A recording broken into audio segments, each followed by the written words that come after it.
Kung buhay pa siguro ang tatay nito magkapatid mga kababayan Ito si Carlo at si Migs baka napingot na ang mga taingan nila mga kababayan dahil hindi ginalang ang kanyang ama.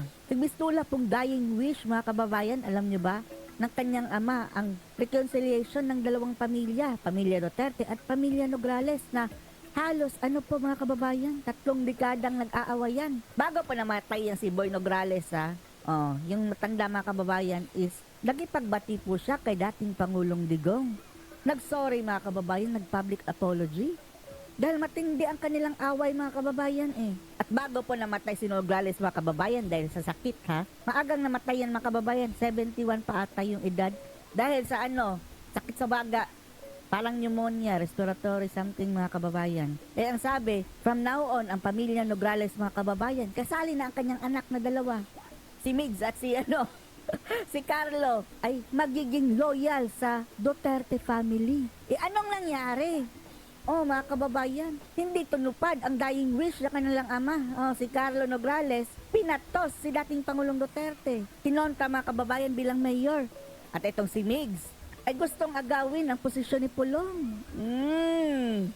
At alam naman natin ang kanilang purpose mga kababayan Lahat naman siguro alam na wala nang talagang kalaban-laban ang mga Nograles na ito dito sa mga Duterte. Itong pag-uusapan natin mga kababayan ay eleksyon sa Davao City dahil halos automatic na po mga kababayan, 99% panalo na ang mga Duterte. Pero ang dalawang ito mga kababayan, alam nyo ba kung bakit nang tumakbo? Para mapigilan mga kababayan ang pagtakbo ng mga Duterte sa national. Etong dalawa po ang salarin. Pwede naman sanang tumakbo si Pulong pagka-senador mga kababayan, kaso nga lang, ando na si Migs. Akin na to. Akin na ang pwesto mo, Pulong. Dahil mayroon po mga pinagkakatiwala ang mga tao, ang mga Duterte, mga kababayan na pwede ipatakbo bilang congressman. Pero napigilan mga kababayan. Dahil tatakbo si Nograles, si Migs Nograles sa PBI party list dati. At itong si Carlo naman mga kababayan, although hindi niya kayang talunin si Baste. Never matatalo ni Carlo Nograles mga kababayan si Baste. Pero ang purpose nito is para bantayan po ang mga kababayan, yung pwesto sa pagka-mayor. Na itong si Nograles mga kababayan ay isa sa mga pinaka-traidor ng Davao City. Nilagay sa pwesto ni dating Pangulong Digong bilang cabinet secretary. At prior pa niyan mga kababayan, naging chairman pa ng House Committee on Appropriation. Kagaya ni Zaldico ngayon, yung hawak ang budget mga kababayan. Napaka-powerful. Tapos naging cabinet secretary, tapos naging chairman ng civil service. Patataas po ng mga posisyon ang ibinigay sa kanya ng dating Pangulong Duterte mga kababayan dahil ang kanyang ama nakipag-peace kay dating Pangulong Digong bago namatay. At sinabing loyal sila. Pero ngayon, tinabla na mga kababayan.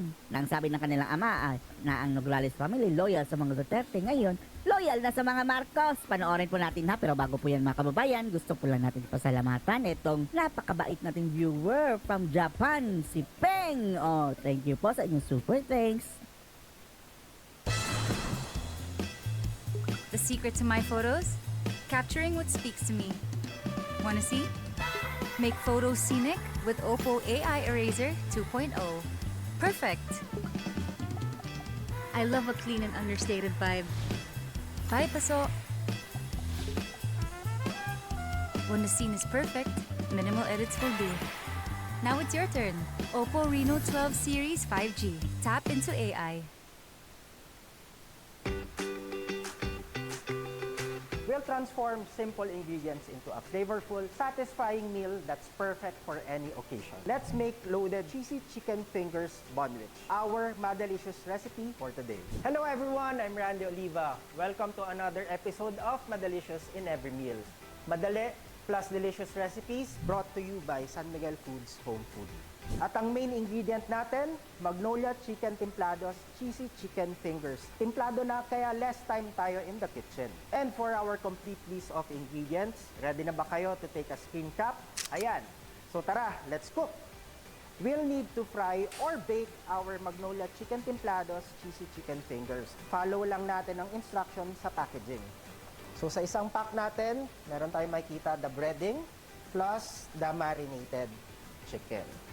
Let's start by breading it dito sa ating breadcrumbs. Make sure na fully covered ng cheesy breadcrumbs natin. Make it compact and then shake the excess breadcrumbs. Okay? Repeat lang natin until all of our chicken fingers are fully breaded. Okay. Lagay na natin yung ating chicken fingers sa hot oil. So make sure pag naglalagay kayo ng mga fried products, palayo sa inyo nung produkto para hindi tumalsik ng oil papunta sa inyo. After frying, shake the excess oil or better, gamit kayo ng cooling rack or steel rack just to remove the drippings dito sa ating chicken fingers. Tapos, prepare your saucepan for the cheese sauce. Pwede rin i-microwave natin. Let's warm up our Magnolia Cheesy Squeeze. Next step natin, split your hotdog buns and place 2 chicken fingers in each one. Slather the cheese sauce generously over the chicken fingers.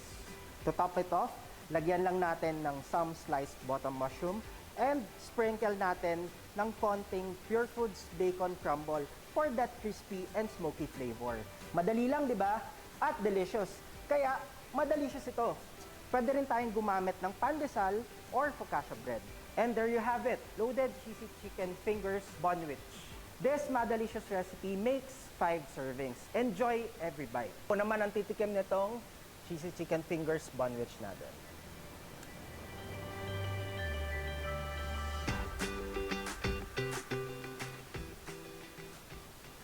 Narito pa ang video. That the Nograles family will always support Will and will always be support. loyal to the Duterte family. Carlo at Migs, baka multuhin kayo ng tatay nyo. Anong ginawa nyo? Pinagmukha nyo sinungaling ang tatay nyong na mayapa. Nagpagamit sa mga ngag-ngag mga kababayan. Oh. Alam nilang dalawa yan eh.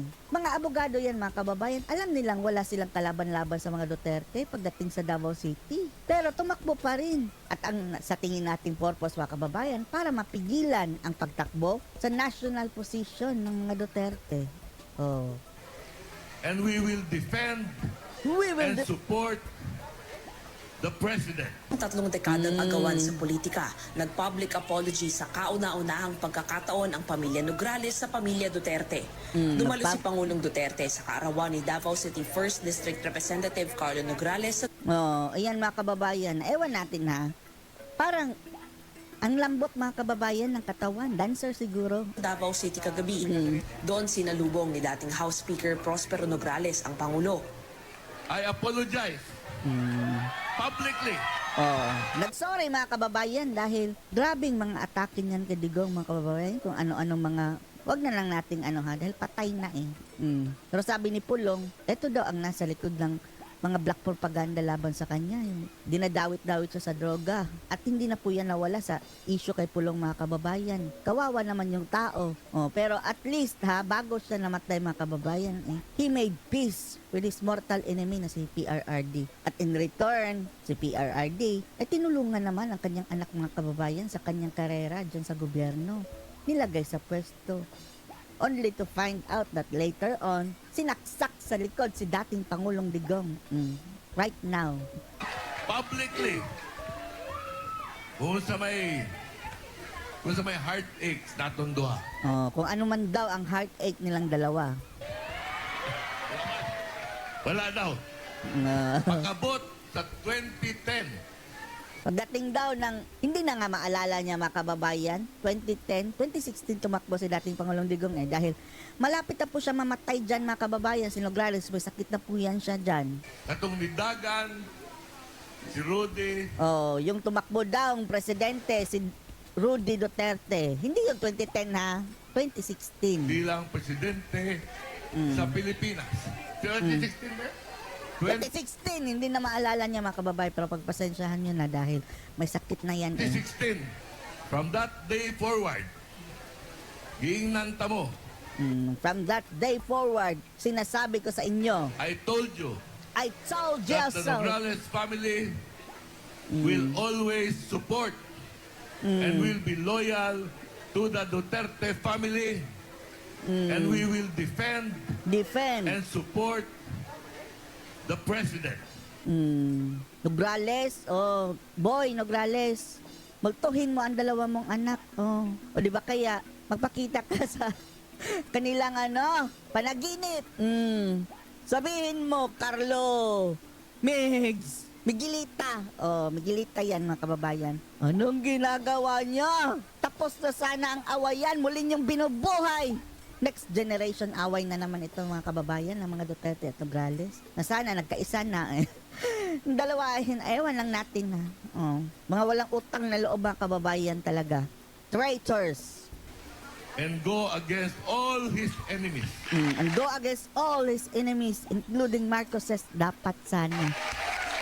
Personal pang nanumpa sa Pangulo ang nakababatang Nograles bilang miyembro ng PDP Laban. Carlo, Ayan si Carlo mga kababayan. Na ang lambot ng katawan. Ganyan-ganyan mga kababayan. Lambot talaga, parang walang buto mga kababayan. Nakita niyo sa Comelec kahapon, nag-file. Ay, hindi pa nag-file. Yung una, bago siya nag-file. Pag ganyan, ganyan. Eto, nanumpa. Tinupkop sa PDP Laban mga is kababayan. accepted into the folds of the PDP. And At anong nangyari ha? Right after matapos ng mga kababayan, ng termino ni dating Pangulong Digong. Eto si Nograles ang unang-unang mga tumalon. Lumaya sa PDP Laban. Traitors. we are proud that one of the most powerful congressmen Powerful congressman dahil yung nagzaldik ko ngayon mga kababayan, Committee on Appropriation, siya ang may hawak nun dati. Pondo ng bayan. would be a member of this party. I hope that baka sakali mapakinabangan mo. As I have said, the presidency is here already. So why give it to the others? Sarap isampal ng video na ito kay Carlo mga kababayan, no? Sa tingin ko, natunugan yan. Simula na ng nagbago-bago ng mga pulis. Gusto kasing bawiin daw mga kababayan ng mga Nograles and Davao City. Pero hindi nila kaya alam nila yan. Kaya nga, ang purpose talaga dyan mga kababayan, para mapigilan ang mga Duterte na mag-go to national. So alam nyo na. Anong masasabi nyo dito mga kababayan sa katrayduran ng magkapatid na Nograles, Migs at Miguelita at si Carlo Nograles? Post your comments below.